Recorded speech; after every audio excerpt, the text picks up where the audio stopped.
ہم نے آنکھوں سے دیکھا نہیں ہے مگر ہم نے لہذا جس طرح استاد العلماء قاری چند محمد صاحب نے فرمایا کہ تمام صحابہ کرام ہمارے سر کے تاج ہیں، ہمارے آنکھوں کا نور ہیں، اور آپ صلی اللہ علیہ وسلم نے فرمایا کہ میرے جو صحابہ ہیں وہ آسمان ہدایت کے ستارے ہیں، کسی ایک کی اتباع کر لو، کسی ایک کا دامن تھام لو، تم فلاح پا جاؤ۔ میرے دوستو، مادہ پرستی اور نفس نفسی کے اس پرفتن دور میں ایسی محفلوں کا، ایسی مجالس کا، ایسی تقاریب کا انعقاد کرنا یہ انتہائی ضروری امر ہے۔ اور آج امت مسلمہ، میں دیکھتا ہوں میرا دل خون کے آنسو روتا ہے کہ آج امت مسلمہ کو ٹکڑوں ٹکڑوں میں بانٹ دیا گیا ہے۔ اور اگر صحابہ کی بات کی جائے تو ایک منظم سازش کے تحت اغیار کی سازش اور کفار کی سازش ہے، اور مسلمانوں کے بھید میں چھپے ہوئے کچھ کفار کی یہ سازش ہے کہ صحابہ کے نام پر ہمیں تقسیم کیا جائے۔ کوئی حضرت علی شیر خدا رضی اللہ تعالیٰ عنہ کے ساتھ اپنے وابستگی کو شو کر کے باقیوں کو جو ہے وہ ڈیگریڈ کرنے کی کوشش کرتا ہے، کوئی باقی صحابہ کے ساتھ اپنی نسبت جوڑ کر کسی اور کو نیچے دکھلانے کی کوشش کرتا ہے۔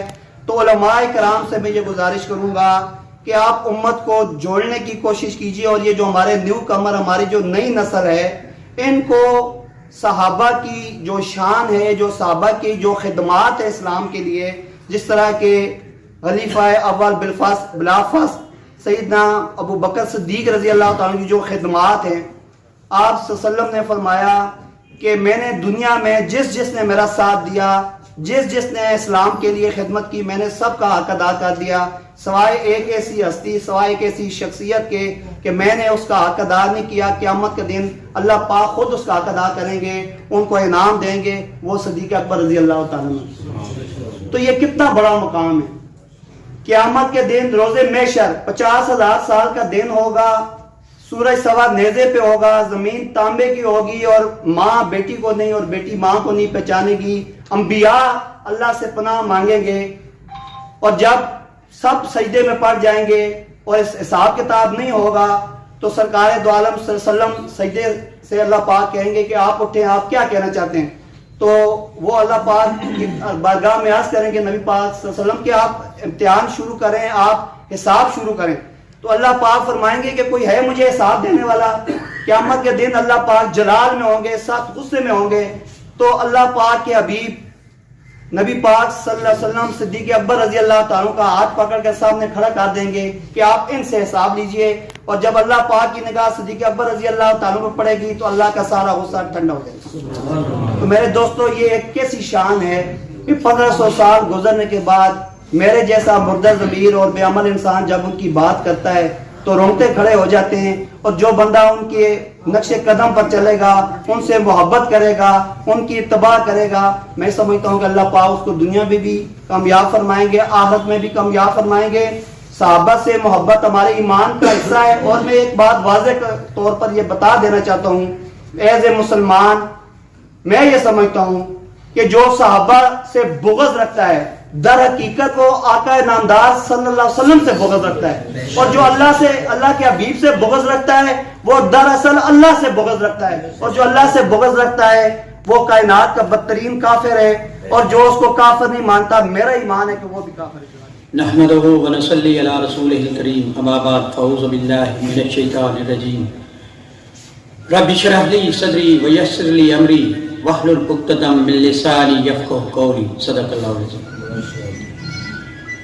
عالی قدر جناب اس محفل کے اساتذہ اکرام، دین پھیلانے، دین سنانے اور دین سننے والے میرے دوستو، السلام علیکم۔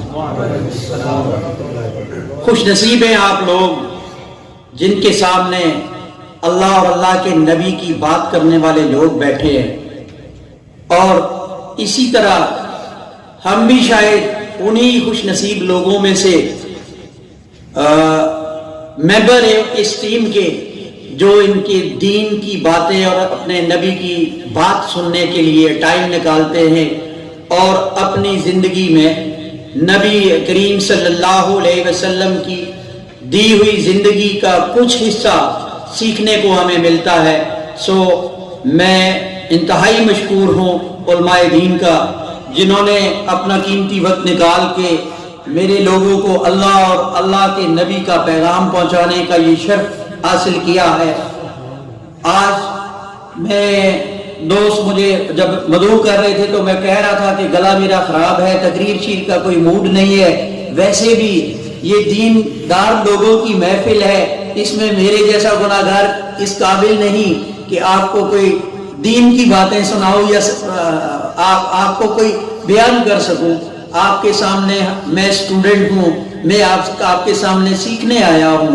سو میں اپنی طرف سے علماء کرام کا انتہائی مشکور ہوں کہ انہوں نے یہ محفل سجائی اور میرے اللہ اور اللہ کے رسول کا دین آپ لوگوں تک پہنچایا.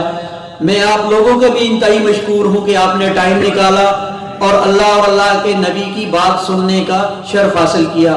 اللہ رب العزت آپ کو سننے اور علماء کرام کو دین کی باتیں سنانے کی توفیق عطا فرمائے اور ہمارا یہ آنا ہمارے لیے عزت و احترام دنیا و آخرت میں کامیابی کا سبب بنے. وآخر دعوانا الحمدللہ رب العالمین. اسی کے ساتھ ساتھ senior anchor person electronic media جناب شکیل خان صاحب, خالد خان صاحب, حفیظ میر صاحب اور ساجد علی خان صاحب, ان احباب کا بھی میں شکریہ ادا کرتا ہوں کہ وہ اس جو ہے نا عظیم الشان پروگرام کے اندر آئے اور پروگرام کو پوری دنیا تک پہنچانے کے لیے ہمارے ساتھ جو نظریہ اور سبب بنے, ان کے بھی دل کی اتھا گہرائیوں سے شکریہ ادا کرتا ہوں. ما صلیت علی ابراہیم وعلی آل ابراہیم انک حمید مجید. اللهم بارك على محمد وعلى آل محمد كما باركت على إبراهيم وعلى آل إبراهيم إنك حميد مجيد. اے اللہ ہمارا سننا سنانا اعتبار میں قبول فرما. یا اللہ جن ساتھیوں نے یہ محنت کی ہے اور ہمیں اس جگہ جمع ہونے کا موقع نصیب فرمایا, محض اللہ تیری رضا کے لیے, اے اللہ اس کو بھی اپنے دربار میں قبول فرما دے. یا اللہ ہمیں اخلاص کے ساتھ عظمت صحابہ, عظمت رسول اللہ لوگوں تک پہنچانے کی توفیق نصیب فرما. یا اللہ ان صحابہ جیسا جذبہ ہمیں بھی اسلام کی خدمت کے لیے نصیب فرما. یا اللہ انہی کی طرح ہمیں جناب محمد الرسول اللہ صلی اللہ علیہ وسلم سے محبت نصیب فرما. یا اللہ وہ تیرے نبی سے محبت کر کے, تجھ سے محبت کر کے یا اللہ تیرے اور تیرے رسول کے محبوب بنے ہیں, اللہ ہمیں بھی اپنا محبوب بنا لے. آمین. ربنا تقبل منا انك انت السميع العليم وتب علينا انك انت التواب الرحيم. وصلى الله تعالى على رسول خير خلقه محمد وعلى آله واصحابه اجمعین. ہمارے ساتھی ہیں حضرت مولانا زبیر صاحب, وہ ہمیشہ ان پروگراموں میں یہاں پیش ہوتے ہیں. کچھ بیمار ہیں, صحت کے لیے دعا کریں, اور بھی جتنے مسلمان بیمار ہیں ان کی صحت کے لیے دعا کریں. اللہ سب کو شفائے کاملہ عاجلہ نصیب فرمائے. آج ہمارے استاد محترم شیخ الحدیث مولانا صابر رحمہ اللہ کے گھر والے وفات پائے ہیں, دعا کریں اللہ ان کی بخشش فرمائے اور قبر کی منازل کو اللہ آسان فرمائے. سبحان ربک رب العزت عما یصفون. ہم نے آنکھوں سے دیکھا نہیں ہے مگر, ہم نے آنکھوں سے دیکھا نہیں ہے مگر, ان کی تصویر سینے میں موجود ہے. جس نے لا کر کلام الہی دیا, جس نے لا کر کلام الہی دیا, وہ محمد مدینے میں موجود ہے. پھول کھلتے ہیں پڑھ پڑھ کے صلی علی, پھول کھلتے ہیں پڑھ پڑھ کے صلی علی, چوم کر کہہ رہی ہے یہ باد صبا. ایسی خوشبو چمن کے گلوں میں کہاں, ایسی خوشبو چمن کے گلوں میں کہاں, جو نبی کے پسینے میں موجود ہے.